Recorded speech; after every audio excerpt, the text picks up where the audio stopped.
ನಮಸ್ಕಾರ ರೈತ ಬಾಂಧವರೇ. HDPE ಪೈಪ್ನ ಬಳಕೆ ಮಾಡಿ ಅಡಿಕೆಗೆ ಅಂಡರ್ಗ್ರೌಂಡ್ ಡ್ರಿಪ್ನ ಅಳವಡಿಸಿರುವುದು. ಇದರ ವಿಶೇಷ ಮತ್ತು ಅನುಕೂಲ ಏನಪ್ಪ ಅಂತಂದರೆ HDPE ಪೈಪು ಮೇಲೆ ಇರೋದ್ರಿಂದ ನಿಮಗೆ ಬೇಸಾಯ ಹೊಡಿಬೇಕಾದ್ರೆ ಮತ್ತು ಏನಾದರೂ ತೋಟದಲ್ಲಿ ಕೆಲಸ ಮಾಡೋವಂಥ ಸಂದರ್ಭದಲ್ಲಿ ಪೈಪಿಗೆ ಟಚ್ ಆದರೂ ಸಮೇತ ಅದು ಮುರಿಯೋಲ್ಲ. ಆಮೇಲೆ 3/4 ಇಂಚ್ ಪೈಪ್ನ ಯೂಸ್ ಮಾಡಿಬಿಟ್ಟು ಮಾಡ್ತಾಯಿದ್ದೀವಿ.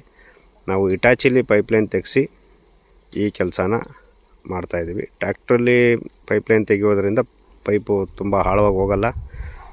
ನಾಳೆ ಮತ್ತೆ ಪೈಪು ಡ್ಯಾಮೇಜ್ ಆಗೋಂಥ ಚಾನ್ಸಸ್ಗಳಿರುತ್ತೆ.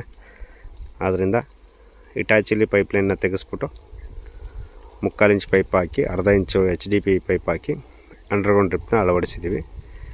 ಆಸಕ್ತರು ರೈತ ಬಾಂಧವರು ಕೃಷಿ ಮಿತ್ರ ಇರಿಗೇಷನ್ ವರ್ಕ್ ಮತ್ತು ಕೃಷಿ ಮಿತ್ರ PVC ಪೈಪ್ಸ್ ಆ್ಯಂಡ್ ಫಿಟ್ಟಿಂಗ್ಸ್ ಕಚೇರಿಯನ್ನು ಸಂಪರ್ಕಿಸಬೇಕಾಗಿ ತಮ್ಮಲ್ಲಿ ವಿನಂತಿಸ್ತೇನೆ.